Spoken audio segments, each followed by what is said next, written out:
Developing a sense of leadership and ownership in your employees is vital to creating healthy growth in your company.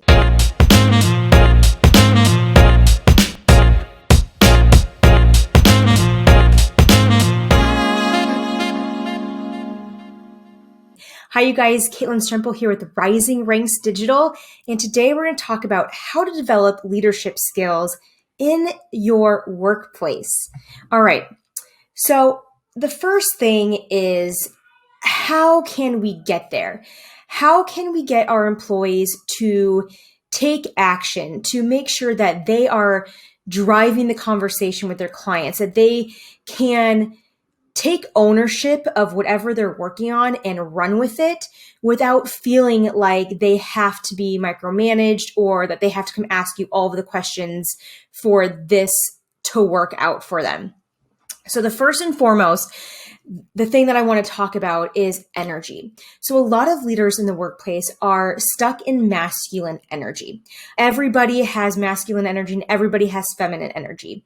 And masculine energy is very important when building a business. However, you want to be able to allow yourself to ebb and flow into feminine energy as well. This energy is more about creation mode, trust, thoughtful delegation, and asking questions and observing. So really feeling into what your employees need from you to get there. And of course, clear communication and communication in a way that you're more laid back and you're leaning back and you are having a one-on-one dialogue versus just, talking at them and asking them questions. It's a very different energy. So when you are in feminine energy, it's automatic that the other people in your area, they have to go into masculine energy to keep the energy fields even and complete. So when you are working with them, you can go into your feminine, so they kind of have to get into their masculine role. Very important. Again, not saying that you should be in feminine energy all the time. When you go off and do your stuff, you should be in masculine energy. And be picky who you are hiring. This is number 2. We've all heard it: hire slow, fire fast. So take your time and find the right person. Make sure you are asking the right questions that can help you determine if they can take ownership and they can be a leader. Same goes with talking with their referrals. Ask those questions to them about how they can be, if they have those leadership roles and responsibilities. So once you have hired a perfect person, it is incredibly important to have an onboarding program and to train. So to train first and foremost when they come on, but continually train so you are constantly increasing the skills of your employees as time goes on. So again, it's training, solid training at the beginning, and as well as keeping the training going to keep them still thinking and to growing and to being really excited about learning new things.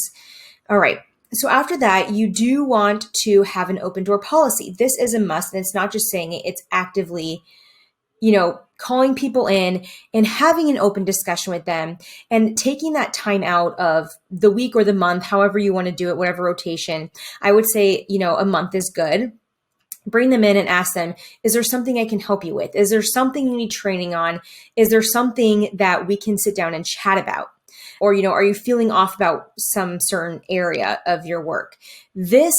What this does is that it decreases them coming constantly to your office and interrupting you and asking questions about a project that they're working on when you are in the flow of creation mode and you are trying to get things done.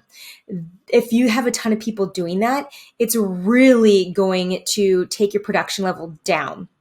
So if people know that they have this open space to come with you, they have an allotted time, you can wait until then and they can wait until then, and you're not in the middle of doing stuff. You allocate the other time where you don't have a meeting scheduled with them to actually get your stuff done uninterrupted. And next, we want to create a space for creative thinking for you guys and for your team. So your team should be able to go off and to brainstorm and to think of really cool ideas. And, maybe there's a problem, and instead of you trying to fix it, Maybe it's going to the team and say, hey, how can we do this creatively?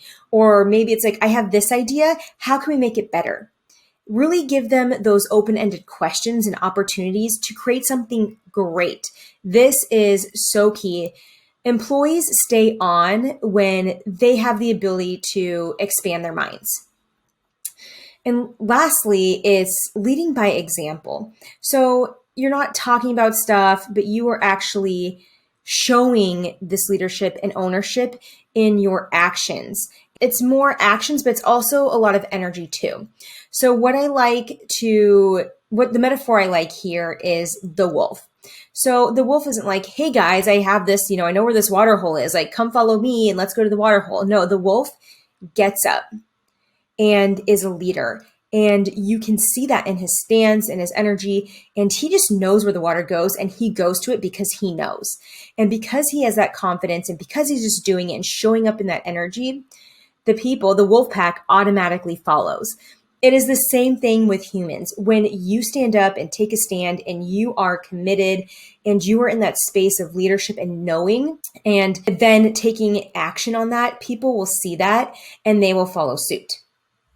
All right, so this is all very important. It all pays off because you have now more time for big picture strategies, for setting goals for you and your team. You'll be able to develop a company that can run on its own.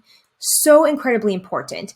And like I said earlier, your employees will stay longer with you. If you can expand their minds, if you can help them flex their entrepreneurial muscle and honor that and really let them know that you want them to make decisions and allow them to feel okay if they do make a decision and something goes wrong.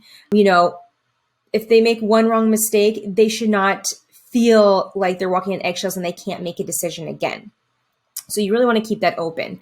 And also, you will just get so many more ideas of how to grow your business if you let these people go off and come to you with solutions. You are going to find so many great solutions that you probably have never even thought of. And on top of that, more time for you to creatively think and do what you want to do in your business.